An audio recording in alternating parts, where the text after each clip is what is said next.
Bueno, pues hola a todos y bienvenidos de nuevo. Vamos a continuar con la resolución de la práctica 8 y en este caso pues empezaríamos con la implementación en MATLAB de las soluciones analíticas para resolver el sistema de ecuaciones diferenciales. Entonces, bueno, como siempre digo, pues nos abrimos un nuevo script en MATLAB y lo primero que hacemos, que es siempre una buena costumbre, es indicarle a MATLAB que queremos que nos borre todas las variables, que nos cierre todas las ventanas y que nos limpie la ventana de comandos. A continuación, pues yo siempre suelo crear una sección con los datos del problema en el que tendríamos que la longitud libre del muelle nos dicen que sería de 0,9 metros, la constante reducida sería 100, ¿vale? Esto, fijaros esto ya sería K partido por M, ¿vale? Voy a poner aquí un comentario que esto es K partido por M. Lo que pasa es que por comodidad pues voy a poner simplemente K, porque no hay lugar a dudas, ¿vale? La masa no aparece en ninguna parte de nuestra solución del problema, salvo en el denominador de K. Por tanto, me ahorro poner nada al respecto. Y por último, pues el valor de la gravedad, que sería 9,81 metros por segundo cuadrado. Por otra parte, puesto que vamos a resolver un problema del valor inicial, pues voy a dedicar otra sección a poner las condiciones iniciales del problema, en la que nos dan la elongación inicial, que sería 1,4 metros, ¿vale? Esta sería la distancia radial inicial del muelle, estaría en esa posición, y su derivada, que sería 0. No tiene una velocidad en esa coordenada en t igual a 0. Y para θ, pues lo mismo, ¿vale? Nos dan la posición angular al inicio, que sería pi sexto, pero no tiene una velocidad angular al inicio. Sería 0. Vale. Dicho esto, pues vamos a guardar el script. Y a continuación, pues ya lo que tendríamos que hacer sería introducir las soluciones analíticas que hemos obtenido mediante la utilización de las ecuaciones de Newton-Euler que ya hicimos en la parte anterior de la práctica, ¿vale? Entonces, para ello vamos a crear una nueva función, que además esta función va a ser luego la que le vamos a pedir a la rutina OD45 que nos integre en el tiempo, ¿vale? Esta función, pues por ejemplo, la podemos llevar spring pendulum, ¿vale? Muelle péndulo, y la vamos a pasar solamente dos argumentos. El primero va a ser el vector tiempo, ¿vale? Porque cuando llamemos a la rutina de 45, pues como a un integrador temporal, pues hace falta que esto sea así. Y la segunda, pues sería un vector de variables, en el que vamos a tener por una parte las variables del problema, L y θ, y por otra, como ya comenté que teníamos segundas derivadas y la rutina de 45 hay que ponerla de tal forma que solo aparezcan primeras derivadas, pues las variables correspondientes a la reducción del orden del sistema, ¿vale? ¿Y qué nos va a devolver esto? Pues efectivamente nos va a devolver el vector de variables derivado en el tiempo, ¿vale? Lo vamos a llamar dr de t. Entonces, ¿cómo formamos este vector r de variables y de sus derivadas? Bueno, pues yo he puesto, por ejemplo, que L va a ser el primer elemento del vector, L' va a ser el segundo elemento del vector, θ va a ser el tercer elemento del vector y θ' va a ser el cuarto elemento del vector. ¿Vale? Esto ahora cuando llamemos a la rutina de 45 hay que tener esto en cuenta, este orden que hemos preestablecido, para pasarle las condiciones iniciales en el mismo orden, ¿vale? Entonces, yo ahora me voy a crear un vector, ¿vale? Voy a prealojar la memoria para decir que el vector este de derivada, bueno, pues va a ser de 4 filas y una columna, ¿vale? Esto por eficiencia. Y pues vamos a poner lo que es cada una de ellas, cada coordenada de este vector de derivada. Entonces, la primera coordenada sería la derivada del primer elemento, ¿vale? De R1. Fijaros que yo me estoy creando un vector de derivada en el que voy, lo que significa es que derivo R, ¿vale? Entonces, la derivada del primer elemento sería la derivada de R1, que sería la derivada de L, ¿vale? Entonces esto sería L, perdón, esto sería L'.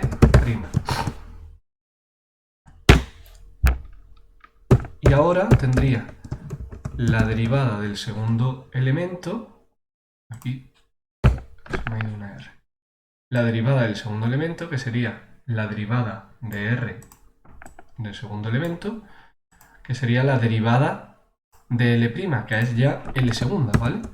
Entonces aquí ya es donde tenemos que meter la expresión analítica que tenemos para L segunda, que es L por... Importante poner el punto, ¿vale? Para que haga el producto elemento a elemento y no tengamos luego problemas. L punto por teta prima al cuadrado más G por el coseno de teta, ahí no me hace falta el punto porque G es una escalar, menos K por L menos L sub 0. ¿Vale? Esta sería la solución para L segunda. Ahora nos iríamos de igual forma a la derivada del elemento número 3 del vector R, que sería la derivada de teta. Entonces esto sería por teta prima. Y por último, pues en el elemento número 4 del vector R tendría la derivada de R de 4, que sería la derivada de teta prima, que sería teta segunda. Y aquí es donde tenemos que introducir la expresión analítica que habíamos obtenido del problema. Entonces esto es menos G partido por punto barra partido por L por el seno de teta menos 2 por L' por...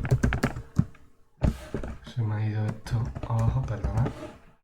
Menos 2 por L' por teta prima partido por L. Vamos a revisar. Menos G partido por L por el seno de teta menos 2 por L' por teta prima partido por L. Vale. Y si queréis, pues, bueno, podemos poner aquí un comentario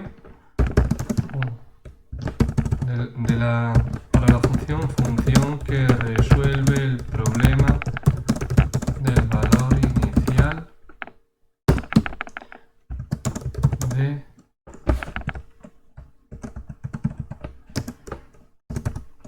una masa unida a un muelle que oscila angularmente. Por ejemplo, ¿vale? Y lo guardamos. Lo guardamos con el mismo nombre que tenga la función, ¿vale? Esto es importante. Además, MATLAB ya nos lo pone por defecto como sugerencia. Sprintpendulum.m. Pues ni se toca, se guarda así, ¿vale? Ahora, antes de continuar con esto, pues bueno, hay que tener en cuenta una consideración, y es que yo a la función solo le voy a pasar t y r, ¿vale? Porque no quiero luego, si le quiero pasar más cosas y luego llamo a la rutina, ya se me va a complicar la forma de hacer esa llamada. Entonces, por hacerlo más fácil, vamos a ver cómo podemos meter aquí en la función, porque claro, el problema es que yo aquí no dispongo de la información de g, ni de k, ni de L sub 0, ¿vale? Entonces, yo ahora, si intento ejecutar esta función, me va a dar error porque la función no sabe qué es g, no sabe qué es k y no sabe qué es L sub 0 porque no le estoy pasando estos parámetros. Entonces, para resolver esto, pues bueno, una artimaña de las posibles, por ahí dicen que no es muy buena, pero bueno, yo creo que podemos salir del paso con esto, es definir estas variables como variables globales. Global, L0, K y G. ¿Vale? ¿Por qué dicen que no es muy bueno? Pues porque estas variables van a valer en todo el programa y en todas las funciones. Entonces, si yo accidentalmente cambio una o tengo un código muy grande y renombro una sin querer, pues ya la he liado. Entonces, por eso. Pero bueno, como tenemos solamente tres constantes aquí, ¿vale? Pues tampoco creo yo que induce mucho error. Entonces, para utilizar estas variables globales, lo que tenemos que hacer es que ponemos la definición global delante y los nombres de las variables que van a ser globales. Y ahora, donde las quiera utilizar, pues tengo que poner esto mismo dentro de la función. Es decir, si yo quiero utilizar L sub 0, K y G globales dentro de esta función, pues tendría que ponerlas. ¿Que quiero utilizar solo L sub 0? Pues solamente pondría L sub 0, ¿vale? Pero como en este caso tengo que utilizar las tres, pues lo dejo así. Bien, pues dicho esto, ya sí que habríamos terminado con la implementación de la función y a continuación, pues ya lo que vamos a hacer sería resolución del problema del valor inicial. Ya sí que vamos a llamar a la rutina OD45. Entonces, la rutina OD45 me va a devolver un vector de tiempo y me va a devolver un vector de las variables integradas. ¿Vale? Aquí me da igual llamarlo R como dentro de la función porque el R de esta función está solamente dentro de esta función y el R del script principal está solamente para el script principal. O sea que me da igual. Si queréis lo podemos llamar de otra manera también. No me importa. Vamos a llamarlo, si no, sol, de solution. Vale. Y a continuación, pues llamamos a la rutina de 45 que le tenemos que pasar los siguientes argumentos. El primero y precedido por una arroba, el nombre de la función. Sería Spring Pendulum. Lo siguiente sería una ventana de tiempo sobre la que integrar el problema. Pues esto ahora después se lo voy a dar. Y lo tercero, pues sería un vector de condiciones iniciales. Vamos a llamarlo L0. R0. Bueno, pues vamos a darle entonces esta información. Tspan, pues vamos a poner que sea un vector X espaciado que vaya desde 0 hasta 5 segundos, por ejemplo, con 1024 elementos. Y R0, pues como dije, es el vector de condiciones iniciales que hay que darlo en la misma forma que esté definido en la función por la variable R, ¿vale? El vector R. Entonces, yo como estoy dando aquí esto, pues bueno, en el orden de si queremos, pues lo copiamos y así no hay lugar a dudas, ¿vale? Vamos a ponerlo aquí. Y ahora voy a comentarlo, ¿vale? Para comentarlo se selecciona y se pulsa el comando control R. Entonces, eso, pues ya sé que el primer elemento sería L0, el segundo elemento sería L'0, el tercer elemento tiene que ser θ0 y el cuarto elemento θ'0. Pero, ¿y esto qué tendría que dárselo? ¿Por fila o por columna? Bueno, pues vamos a ver en la función, ¿vale? Y esto, pues si hemos definido que el vector derivadas, por eso lo hice, hemos definido que el vector de las derivadas tiene que ser de 4 filas y una columna, pues esto habrá que hacerlo en consecuencia. Pues entonces hay que hacerlo por fila. Y ya sí que tendríamos todo hecho para integrar numéricamente el problema, ¿vale? Entonces, pues ya hemos guardado la función sprintPendulum, hemos guardado la script práctica 8, ya lo único que nos quedaría es darle a que se ejecute el código y vamos a ver. Y se ha ejecutado, ¿vale? Aquí tengo ya los resultados numéricos. Entonces, fijaros ¿qué dimensión tiene ahora Sol? Pues vamos a ver. 6 de Sol. Pues tenemos que es un vector, una matriz en este caso, de 1024 filas y 4 columnas.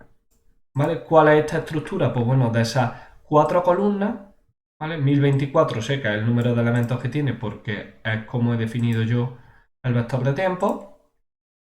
Y ahora, de esas 4 columnas, una pues, va a ser para la solución de esta ecuación, otra va a ser para esta, otra va a ser para esta y otra va a ser para esta. ¿Qué es lo que me hace O de 45? Integrar en el tiempo. Por tanto, yo sé que L pues, va a ser la solución de esta ecuación, ¿vale? Porque aquí tengo L'. Entonces, sé que L va a ser Sol de todas las filas y primera columna. Y L', pues bueno, como habíamos hecho la reducción del orden, si yo integro, aquí lo que tenía era L segunda, ¿os acordáis? Era de la solución analítica. Pues si yo integro esto, L segunda lo que tendré sería L' en el tiempo. Entonces, tendría aquí L'. Y para teta, pues lo mismo. Teta estaría en la siguiente columna, la columna número 3, y teta' en la columna pues, número 4. Esto es importante porque, como nos están pidiendo las soluciones para L teta y L' y teta', pues hay que saber localizar la que es cada una, ¿vale?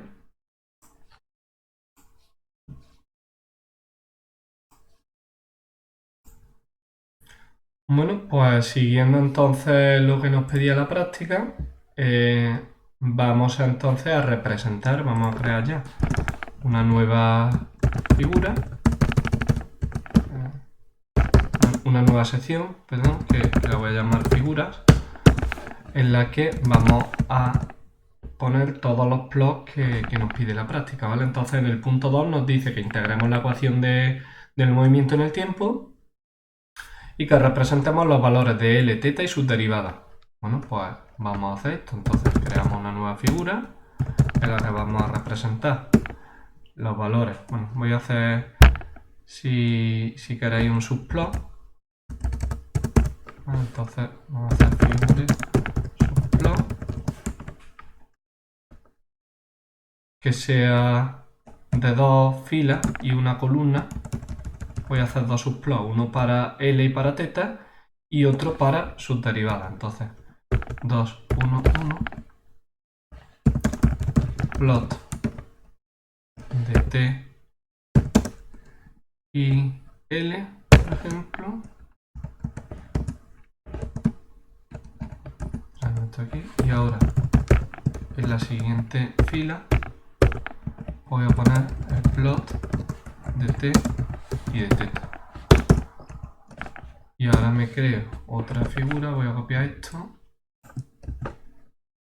que va a ser lo mismo, pero con sus derivadas. L dot y teta dot. Voy a ya a ponerlo como a mí me gusta, le incremento un poco el grosor de la línea, 1,5, y lo copio ya para ponérselo al resto. Vale, y ahora pues vamos a ponerle las etiquetas correspondientes. Entonces aquí solo le voy a poner la del eje Y. Este sería pues L, se lo voy a poner todo en latas ya. Apex. y con un poco más de tamaño de fuente del viene por defecto 16. Y aquí pues lo voy a copiar. Entonces por una parte tengo que poner esta, ¿vale? Hay que poner la barra invertida delante para que lo reconozca como un carácter griego. Y esto, en vez de ilabel, va a ser xlabel, y aquí lo voy a representar frente al tiempo. Y voy a copiar esta para reutilizarla aquí.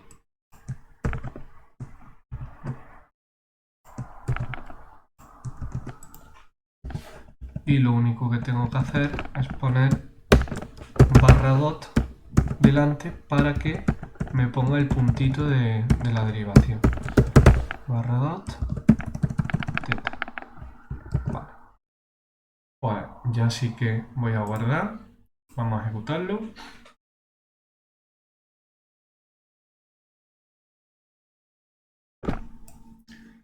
Vale, y aquí tendríamos pues la solución que, como podéis ver, en teta es difícilmente ver que sea una señal periódica, ¿vale?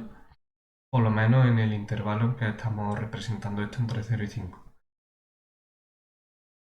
Este movimiento pues no tiene precisamente por qué ser un movimiento periódico, sino que puede ser perfectamente caótico, ¿vale?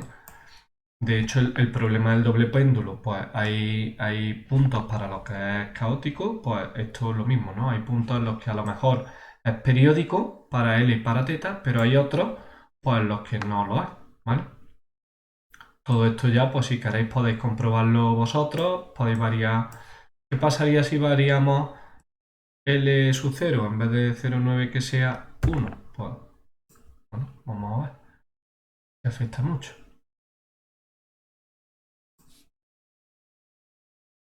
Pues bueno, la verdad que tampoco se puede observar un patrón que se repita en el tiempo, ¿vale? Entonces, bueno, esto ya podéis vosotros analizar los resultados, todo lo que queráis, y en la medida de eso, pues ya lo comentáis en el cuaderno de práctica. Lo siguiente sería plotear la trayectoria de la partícula, ¿vale? Eso ya no lo voy a hacer, pero sí que es verdad que lo único que voy a hacer, pues bueno, ¿cómo se calcularía la trayectoria? Bueno, pues como tenemos θ y como tenemos L, ¿no? Pues esto ya además lo habíamos utilizado para calcular las trayectorias del problema, ¿no? De x segunda e y segunda, ¿vale? Primero habíamos calculado la trayectoria. Entonces en x habíamos dicho que era L por... Muy importante poner el punto delante del operador porque son vectores, ¿vale? Entonces sería el vector L, elemento a elemento, multiplicado por el coseno, por el seno de teta. Y pues sería menos L, porque está en la parte negativa del eje Y, por el coseno de teta, ¿vale? Y aquí pues ya tendríamos con esto calculada la trayectoria.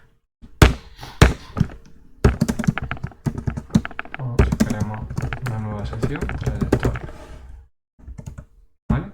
Y ya pues podríamos pintar aquí el diagrama de fase como hemos hecho en otras prácticas. Bueno, pues hasta aquí ya la implementación en MATLAB de esta práctica número 8. Y espero que lo trabajéis bien y que lo hayáis entendido todo. Y si tenéis cualquier duda, pues bueno, me mandáis un correíto o escribís en el foro y yo gustosamente pues lo intentaré resolver. Pues ánimo y nada, nos vemos en la siguiente práctica.